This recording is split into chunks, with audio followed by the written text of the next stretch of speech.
Olá, meus queridos amigos, muito boa noite. Muito boa noite, muito boa noite aí para todos vocês. Tudo bem?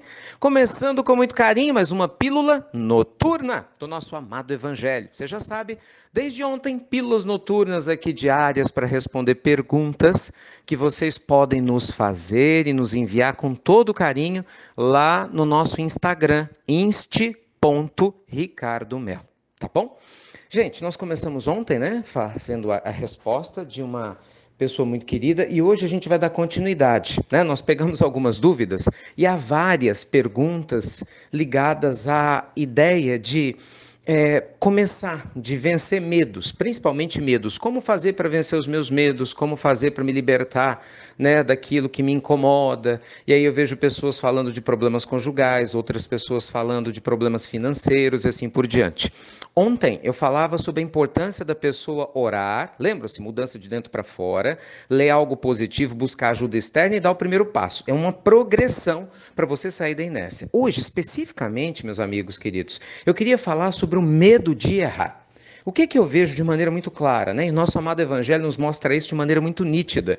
O medo de falhar nos impede de tentar. Muitas pessoas sabem o que tem que fazer, muitas pessoas sabem o passo que precisam dar, e tem muita gente, sim, que tem energia para dar esse passo, mas está com medo. Né? Está com medo de que as coisas possam dar erradas, está com medo de que ela possa tomar uma atitude e as coisas possam não funcionar, não é assim? Medo da opinião dos outros a seu respeito, do julgamento que os outros vão ter, se você seguir um caminho e de repente as pessoas não concordarem. E eu vejo isso muito claro, que o medo de ganhar tira, né? Aliás, desculpa, o medo de perder tira a vontade de ganhar. Curiosamente, isso é estranho, né? É verdade. O medo de perder tira a vontade de progredir. Meus amigos, não faça isso. Já imaginou como seria a história da humanidade se Jesus tivesse tido medo de viver a sua missão? Já imaginou como teria sido a história humana se Chico Xavier tivesse tido medo de aceitar o desafio de Emmanuel para trabalhar as suas questões espíritas, principalmente as psicografias? Se o Papa Francisco tivesse tido medo de peitar uma ala tradicionalista da igreja, trazendo valores muito mais em alinhamento com as propostas de Jesus?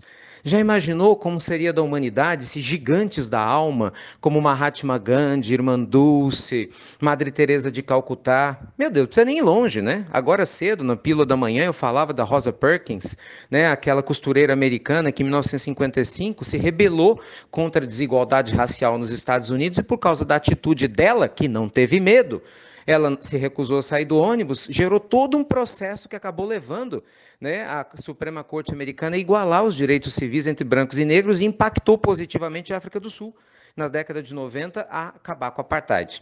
Onde eu quero chegar? Nós não podemos ter medo de fazer o que é certo. Se nós estamos alinhados, meus amigos, com valores fundamentais, não importa o que as pessoas falem, não importa o que os outros digam, importa o que você e Deus sabem que você está fazendo. Entende? Você tem que escolher sempre isso. A gente sempre fala disso aqui. Você está trabalhando para as outras pessoas ou para Deus? Né? Você está trabalhando para quem? Porque quando nós ficamos ligados ao nosso ego, né, os medos eles crescem pelo receio do desconhecido e também da opinião dos outros. E aí o que acontece? Tem gente que perde toda uma encarnação tentando agradar o pai, a mãe, não é assim? O marido, a esposa, agradar o mundo e desagrada a si mesmo. Você acaba sendo desonesto com a sua voz interior. Você acaba sendo desonesto com as necessidades da sua alma de crescer, de sonhar, de se envolver em projetos novos, inclusive de errar. Gente, qual é o problema de errar? O problema não é errar, né? O mundo espiritual nunca combateu o erro como parte da aprendizagem. Combate-se o erro como parte da zona de conforto do comodismo e da cabeça dura que a gente tem quando a gente se aprisiona no orgulho, no ego e na vaidade. Mas o erro, quando você tenta acertar, você trabalha e se equivoca, é parte do acerto.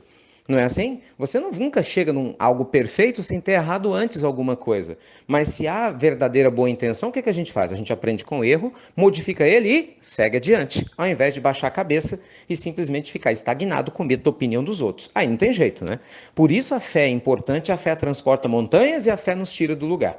Quando a gente tem fé daquele tamanhozinho que Jesus falou, do tamanho do grão de mostarda, meus amigos, nós vencemos o medo e vamos adiante. E com certeza fazemos as mudanças, sim, que precisam ser feitas na nossa vida. Com sabedoria, com prudência, com calma. Mas, sem dúvida alguma, vamos realizá-las, tá bom? E tenha certeza que se você estiver fazendo a escolha certa, você vai sentir.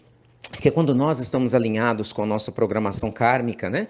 Nosso plano divino, a gente sente paz. Gente, Jesus é claro, conhece-se a árvore pelo fruto. Não é? Árvore boa só pode dar fruto bom.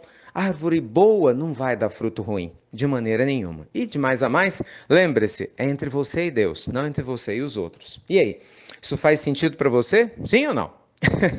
Olha, se alivia aí a sua consciência, até compartilhe. Essas dificuldades acontecem conosco também na pílula. Pra você ter ideia. Nós já falamos isso aqui várias e várias e várias e várias vezes. Acho que tem 3 anos que nós estamos fazendo a pílula. A pílula não é espírita, a pílula não é um instrumento religioso. Nunca foi e nunca vai ser. A pílula do Evangelho ela é ligada ao Instituto Namastê, que é uma instituição social que foi criada por nós, ligada ao meu instituto de trabalho, para poder difundir projetos sociais sem selo religioso. Mas o que acontece? As pessoas julgam. E aí acham que nós estamos vendendo curso, não é assim? E as pessoas falam um monte de bobagens. Eu só dou risada, né? Porque eu posso fazer o quê? A gente já explicou na pílula, já expliquei no site, já expliquei em palestras, mas o povo ouve o que eles querem ouvir. Aí eu vou perguntar para você, eu e a nossa equipe gigantesca hoje ao redor do mundo, a gente vai deixar de fazer o que nos cabe? Por quê? Por causa da opinião dos outros, que não entenderam o que nós estamos falando, que não tem nada a ver com religião? E é isso, o pessoal nos compara com palestrantes espíritas conhecidos, outros religiosos, mas quando a gente faz o trabalho da pílula, o outro, ninguém está falando de religião aqui. Concorda? Essa confusão é na cabeça das pessoas, não é na nossa. Na nossa está tudo muito claro. Nós temos um projeto social que está ligado ao mundo, nosso projeto é claramente definido e, graças a Deus, os frutos mostram que a gente está no caminho certo. Então é isso. Você tem que escolher o que é que você quer para a sua vida. Todo mundo vai ser questionado. E se você deixar de agir por causa dos seus medos, ai, ai, ai, você vai perder muito na sua vida. Imagina o que seria do mundo sem Mahatma Gandhi ter agido, sem Madre Teresa, sem Irmã Dulce, não é?